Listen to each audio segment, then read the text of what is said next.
Assalamualaikum, welcome back to my YouTube channel Firdaus Muzamil. Kembali lagi kita dalam segmen Paranormal Series. So untuk video kali ini aku nak kongsikan satu kisah seram dan kisah yang boleh dikatakan sangat sedih dalam kehidupan dia. So, kisah ini dikongsi oleh salah seorang kawan aku yang bernama Tia, bukan nama sebenar. Tanpa membuang masa, mari kita mulakan.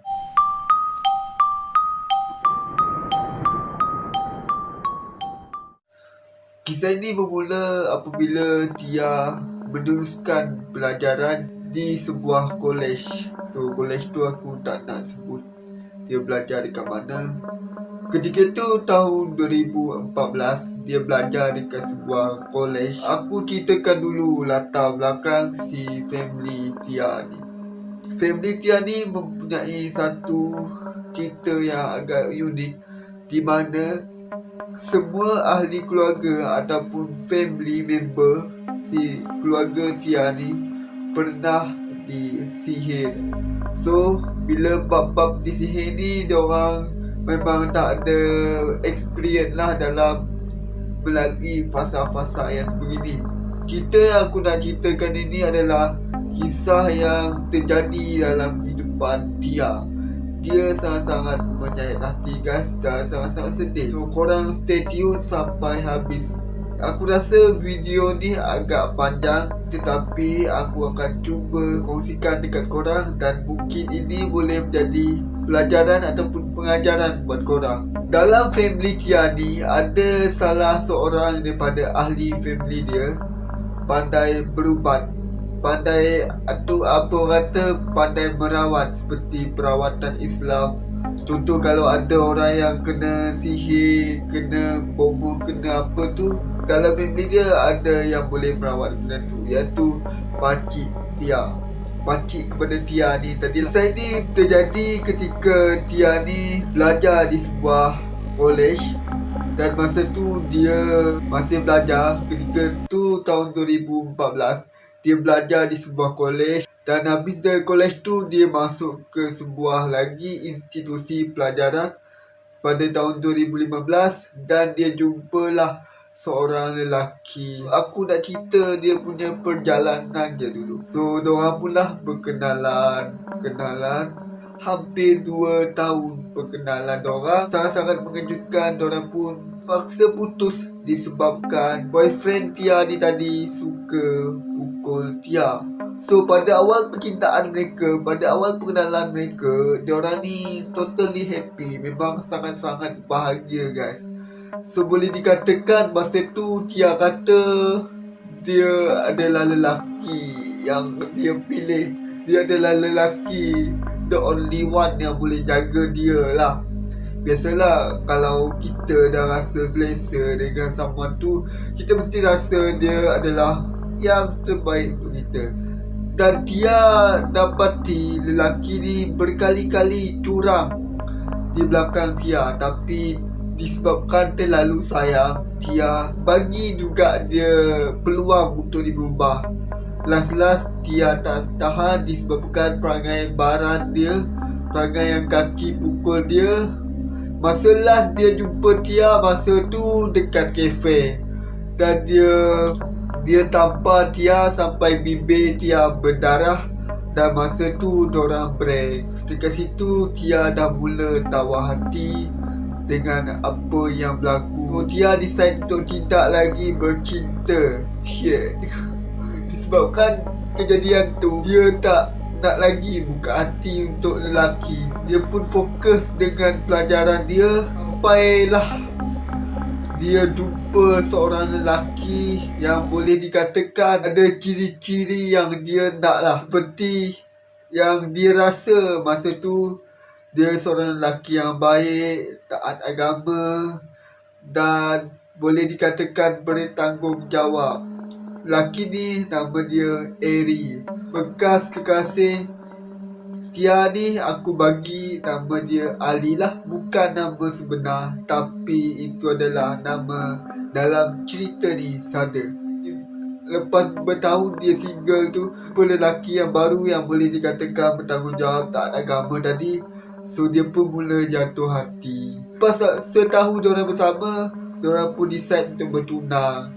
Tapi sebenarnya diorang decide untuk nikah pada tahun berikutnya, tapi disebabkan ada masalah tertentu, diorang pun decide untuk nikah pada tahun tu juga selepas beberapa bulan bertunang. Sepanjang perkenalan Tia dengan Eri, pelbagai dugaan dan cabaran yang diorang lalui sampaikan kawan-kawan kepada ex Tia ni tadi blok Tia di semua media sosial. Tia pun tak tahu apa sebab dia, kenapa dia blok. Sampai satu hari Tia ni ada berhutang dekat ex dia sebanyak RM30. Dia pun ajak ex dia ni berjumpa di sebuah kafe untuk bayar hutang tu. Dan masa Tia sampai di kafe tu, Tia nampak ex dia ni dengan perempuan lain.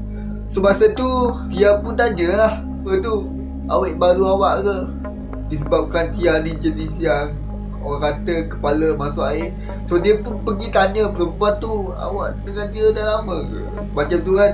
So dia kata, saya dengan dia dah 4 bulan dah. Dari situ kita nampak yang boyfriend Tia ni memang buaya. Tia pun tak kisah sangat. Lepas bayar tu, diorang pun belah. Tapi ada satu benda yang sangat-sangat tragik dan sangat-sangat menyedihkan selepas apa yang berlaku di perjumpaan kali kedua tu tadi. So ni aku cerita dulu perjalanan cerita dia lah. Yang tadi tu, itu adalah latar belakang dan introduction untuk cerita dia. Dalam 2 bulan dia kenal Eri. Eri pun ada something nak bagi tahu dekat Tia. Dan boleh dikatakan kisah silam Eri lah. Eri bagi tahu yang dia pernah terlanjur dengan girlfriend dia, sebabkan dua-dua sama suka dan terlanjur. Disebabkan kejadian tu, Eri pun decide untuk bertaubat lah. Dia dekatkan diri dengan Allah, dia perbanyakkan ilmu agama, dan Alhamdulillah Eri berubah menjadi yang lebih baik selepas itu. Selepas tu Eri kata dia mula terpikat dengan Tia disebabkan sifat peribadi Tia boleh membuatkan dia tertarik. Dan disitulah bermulanya cinta pandang pertama mereka. Lepas 2 tahun perkenalan, diorang pun decide untuk bertunang. Dan disebabkan ada masalah-masalah tertentu, tadi diorang pun terpaksa nikah pada tahun yang sama juga. Dan diorang pun berpindah di KL disebabkan ada kerja. Memandangkan Eri ni tadi juga orang KL, sangat dekat dengan keluarga Eri. Dan family Tia pun mengharapkan yang Eri ni akan jaga Tia elok-elok. Diorang pindah dekat KL. Tia dan Eri pun ada kerja dekat KL. Diorang dapat kerja dekat KL dan diorang pun bukan kerja yang sama bidang lah. Disebabkan tempat diorang kerja tadi, kerja dekat KL, family Eri pun dekat KL. Tia pun terpaksa lah ikut suami dia. Memang kena ikutlah. Selepas beberapa bulan Tia bekerja, dia mula rasa tidak sihat dengan tubuh badan dia. Dia rasa batuk-batuk, dia rasa muntah apa semua. Dan Eri pun bawa Tia ni pergi hospital.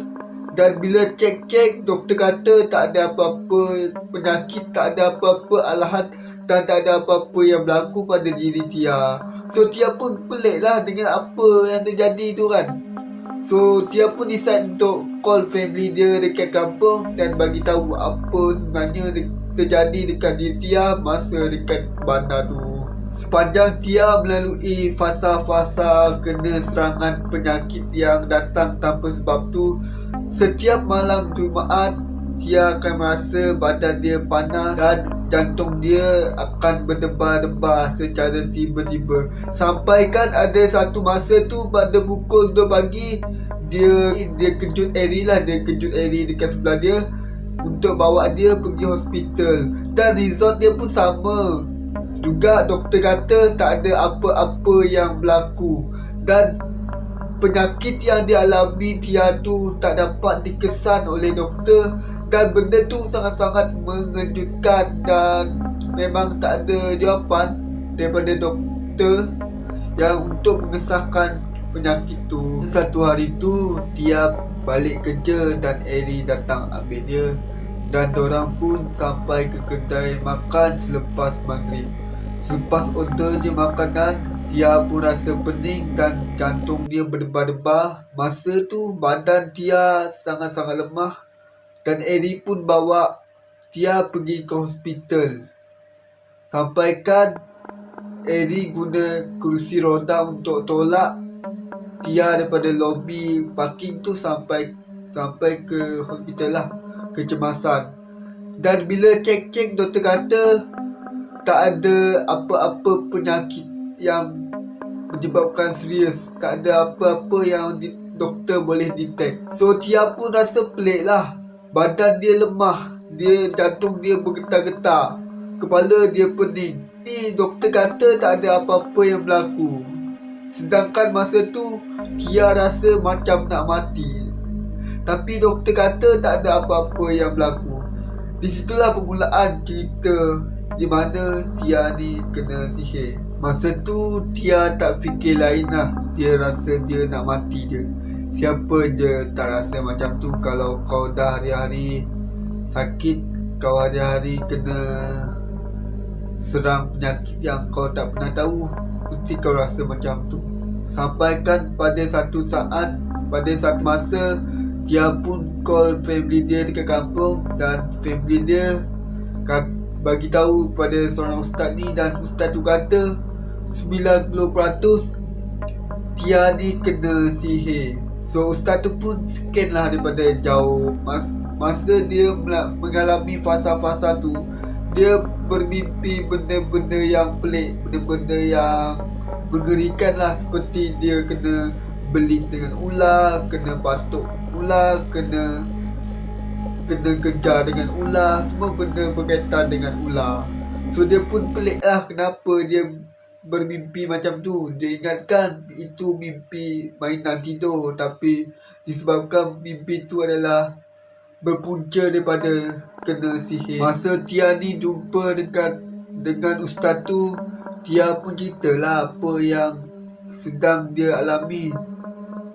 Dan kebetulan masa tu mak Tia pergi ke KL untuk jaga Tia, untuk orang kata melawat Tia, disebabkan mak dia risau. Dan Eri pun ikut pergi berjumpa dengan ustaz tu. Panjang Tia mengalami sakit tu, Tia ni selalu MC. Sampaikan dia selalu kena marah dengan HR. Kalau malam-malam Tia ni akan rasa degupan jantung dia berdebar dengan laju, berdegup, apa orang kata, untak dengan laju, dan badan dia bergetar. Dan selepas subuh barulah dia boleh tidur dengan tenang dan aman. Dia pun cubalah explain dengan HR apa yang terjadi, apa yang dia alami, dan akhirnya HR tu pun fahamlah apa yang terjadi dan apa yang sedang berlaku dengan Tia pada masa tu. Lepas Tia dapat tahu yang dia kena sihir, hidup Tia ni semakin serabut, dan kehidupan dia boleh dikatakan tak tenteram lah. Dan dia pernah tanya dengan ustaz tu, ustaz yang merawat dia. Dia kata siapa sebenarnya yang hantar sihir ni, tapi ustaz tu dah nak bagi tahu sebab takut jatuh fitnah. So diorang pun okey je lah, family Tia ni. Tapi dalam hati diorang memang betul-betul nak tahu siapa punya kerja ni. Tia ni dah biasa dengan gangguan ni. Seperti yang dia cerita tadilah, family dia ni biasa dengan gangguan tu. Mak Tia pun decide untuk ajak Tia balik ke kampung untuk berubat dengan pakcik dia. Pakcik yang dia bagi tahu yang boleh berubat tu tadi. Dekat kampung mak Tia ni ada satu gerai makan. So masa dekat gerai makan tu, bila Tia nampak pakcik dia datang dekat Tia, Tia pun pengsan tanpa sebab. Tia pun tak tahu bila dia pengsan. Bila Tia sedar, dia pun dah berada dekat rumah. Acik dia pun ada dekat situ. So Tia ni pun tanyalah apa yang berlaku sebenarnya. So acik dia bagi tahu, tadi sebenarnya setan terkejut sebab acik dia datang dekat kedai tu. Dan masa acik dia angkat Tia, Akid dia rasa ada satu renjatan elektrik dekat badan Tia ni. Disebabkan setan tadi terkejut sebab Akid dia datang. Setan tu pun lari dan menyebabkan Tia lemah dan Tia pun pengsan. So agak kelakar dekat situ, setan pun boleh terkejut. Pada petang tu selepas asar, Tia pun pergi ke rumah Akid dia dan Akid dia suruh Tia bawa 2 botol air kosong dan Tia pun tahulah apa yang akan berlaku dan apa yang nak dilakukan. So pada masa tu Tia merasakan tubuh badan dia seperti cacing kepanasan dan semenjak peristiwa tu Tia rasa selepas kejadian Tia tahu yang dia kena sihir tu, Tia jadi malas solat, malas baca Al-Quran apa semua tu kan sebabkan benda tu tadi. Dan kadang-kadang Tia boleh lupa dia dah solat ke tak. So, kita akan sambung video ni untuk part kedua dan korang stay tune. Sebab cerita ni agak panjang untuk diceritakan, boleh dikatakan sejam lebih macam tu. So, bagi korang yang baru datang dekat channel ni, jangan lupa untuk klik subscribe, like, share and komen dekat bawah. Dan kita akan sambung kisah seram sihir ni untuk part yang kedua. So, korang stay tune dan jumpa lagi. Assalamualaikum.